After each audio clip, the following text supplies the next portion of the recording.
YouTube, what's going on, guys? Icy here, and today I have a different kind of video for you. Today we're going to be reviewing the G7 Pro controller from GameSir. This isn't entirely different than what I've done before. Previously, I've reviewed the Quest 2, the Oculus Quest 2, and doing some modifications on the headset itself. So I'm not entirely new to reviews, but you might be thinking, why should you listen to me? And I'll give you a few reasons why. The reason why is because I play mainly FPS games. I am iridescent in Call of Duty and Diamond, just about any FPS you can think of, Rainbow Six Siege, Apex Legends, and I know how to shoot my gun.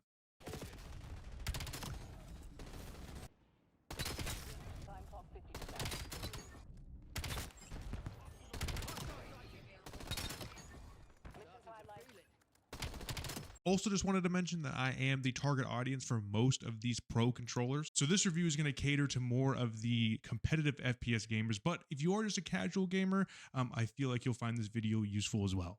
So I'm going to go ahead and throw up the specs here on screen. You can go ahead and pause the video if you wanted to read them, but I'll kind of highlight some key options that I like as a competitive FPS player. One of those being the 1000 hertz polling rate on PC. And you can do it both wired and with a 2.4 gigahertz connection dongle. The G7 Pro works with your console, your PC, and your Android device. It also comes with a handy dandy docking station that you can charge. So if you, when you get done gaming, you can just throw it on the dock and it'll charge it for you. However, to be fair, because I am looking at this more from the competitive aspect, I never really need to have it charged because it's always charging because I always have it wired. I never play games wireless. I'm sure it works just fine, but I always have it plugged in. And not only do I not have it plugged in, but I always have it plugged in the back of my PC. I never have it hooked up to the front two USB ports. The back ones are always faster. So first off, what comes in the box? Obviously, here is the box. You take off the sheath and it reveals the box below. So here we have the controller itself. It comes with nice little foam protectors on the analog stick. So here's the controller itself. Next, we'll have the docking station that I was talking about earlier where you can charge it if you do use it wirelessly. Again, I usually don't mess with that too much. Here is the USB dongle connector, the 2.4 gigahertz dongle. And then it also has these replaceable D-pad options that you have. The default, I believe, is that circular one that comes in the that comes on the controller that you can take out. I've actually taken mine out. And then you have that USB A to C, and here's just the general booklet information with that Game Pass. Okay, so this is kind of the bread and butter of the GameSir G7 controller. This is the GameSir Nexus application that can be used to switch up the controls on your controller. So we will look at the default profile, and then I will give you my custom Call of Duty settings that I have for me personally. Kind of just do a general glance at everything. So again, you have the vibrations. If you're looking at this from an FPS standpoint, turn that off. If you like vibrations on, keep it on. I'm not here to tell you what to do. I'm just telling you what I like. Turn that off. Triggers are going to be defaulted to these dead zones, and you can adjust them as you need to. They have the adaptive mode or fixed. Next, you have the sticks. Again, the default zones come in at 10. Slam those to 0. You don't want 10 dead zone, but that's just the default. So first, we'll go into the triggers. Now, obviously, like I mentioned earlier, these have hair triggers, so you can instantly make the left click like that. However, if you don't want to have these and you want the full pull, you can do that as well. As you can see, I'm barely pushing on the trigger and it is going all the way up to 100. Again, you can turn the dead zone on that up and out as well, so it won't register your input. As you can see, I am pushing on it. Nothing's registering, and now it's finally registering. I'll be honest, I don't know why you would ever want to do that, but you can. It's an option. And then you can adjust these curves. If I'm being honest, these curves, it's one of those things where why, I don't know, but it's an option. You can play around with it, but I would just leave it at the default curve adjustment, and these are just curves for your trigger. So yeah, if you were to want to make these hair triggers without actually having the hair trigger functionality, you can just set these dead zones to 0 here, and you would bring this all the way up. So as you can see, you just need barely any pull, and it'll be at 100%, but you won't be at that hair trigger mode per se. But it's an option. Again, I would recommend just keeping it on the hair trigger mode. It's the most effective thing, most effective way, and just about everyone does that in competitive FPS. Okay, going back, we'll go to the sticks. This is obviously the most important part. It's the biggest reason why I love this controller so much. As you can see, we're going to put the dead zones here to 0. They are automatically at 10, and you'll see that as I'm barely just moving that stick, it is detecting my input, which is the most important part when it comes to competitive FPS games. You barely want to be able to move it, and it registers. That way in game, the slightest micro adjustments make the biggest difference. It's better for tracking, it's better for movement, especially in Call of Duty, Apex. I would also say also in Rainbow Six Siege is very important as well. But default settings, we'll go here, and again, we'll look at my Call of Duty settings later, but this can be set at 10. You can change that as the way you want.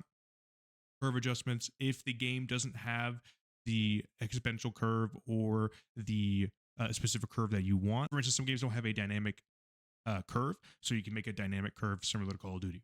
And then you have two trajectories. You have circle and raw. Raw is just going to be exactly what it sounds like.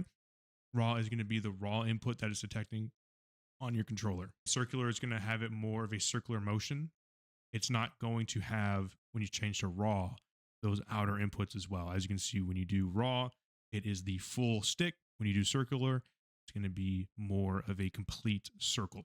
Then here you have gyro. I'm not really going to focus on gyro because I don't use it. Probably never ever will use it. So I keep everything here turned off. Mentioned earlier, vibrations, turn this bad boy all the way down, all of them. No, but if you want them, do it. And last but not least, we will come over here to the buttons. Again, these are all of the buttons that you can reassign on the controller. The main ones being these L4, R4, L5, R5. Again, that's just going to correlate to the top left, top right bumpers here, and then the back buttons here.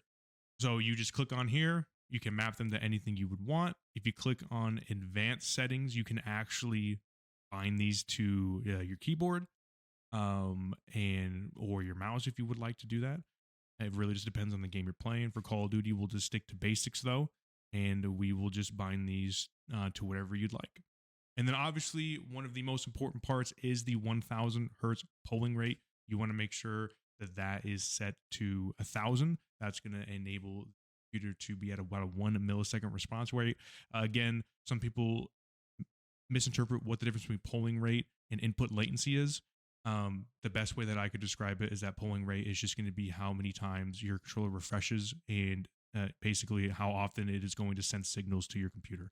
And then latency, I would say, is the input or the time that takes. Sometimes no matter how high your polling rate is, if your input latency is awful, it's not going to matter if you're at 1000 hertz.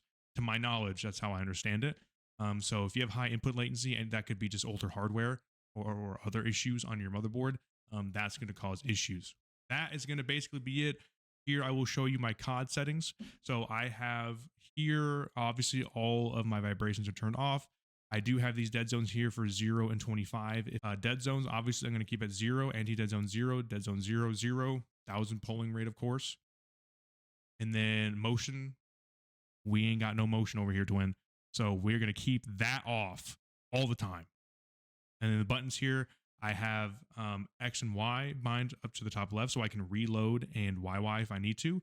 And then L4 and R4, again, that correlates to these two back buttons here. I have B for crouch and A for jumping. I also wanted to mention that, as you can see, I do have control freaks on this controller. These are the PS5 Infernos. The reason why they are PS5 is because even though this is an Xbox controller, the sticks fit on the PS5 model versus the Xbox model. If you use the Xbox model, it's going to be too small and it won't actually click in. Here's a feature that some people might not care about, but these sticks do actually come out and they can be placed back in. Again, I just like putting control freaks on. I don't really care to purchase, tall stick, tall domed. I don't really care to order 9 million tall sticks with domed, angled grip. Ironically enough, I can't show this in Call of Duty because the Xbox services are down for some reason. So I wanted to at least show you why I love this controller. So essentially you can see I'm just barely moving the stick and it is moving, right? I want to show you this. So like I can make full circles and it might not even look like I'm moving it with my thumb. I am creating barely moving my thumb. I'm trying to show you so it's a little bit weirder, but look at that. Look at how much sauce you get to move around with. And then literally it's just so responsive. I mean, it is a hell of a controller, and I definitely recommend that you pick this boy up if you're looking for a budget controller. I think it's only like $80. So there's no reason for you not to get it and just be cooking these kids, man. Just absolutely cooking them. And, you know, sometimes when you're moving it around after a while, you do get some stick drift. However, that's just because we have the dead zone set to absolutely 0. So we have the most control. You can always go and actually recalibrate the sticks. So do I think this controller is worth it? 110%. I believe the G7 Pro is competitive FPS approved. It has you in that 1000 hertz polling rate. It has 4 remappable buttons to whatever you want to use. And my favorite part about the sticks is that they're nice and loosey goosey. Now, a lot of people don't know this about certain sticks, but depending on their calibration or depending on what type of sticks they use, you know, they tend to be kind of taut, as in it takes a little bit more pressure to actually push the stick. As you can see here, it is so simple to push that thing. I mean, minimal. So yeah, I totally recommend it. But anyways, guys, I hope you enjoyed that review of the G7 Pro. Be sure to like the video, subscribe, and if you want to see more of these, let me know in the comments below. Peace.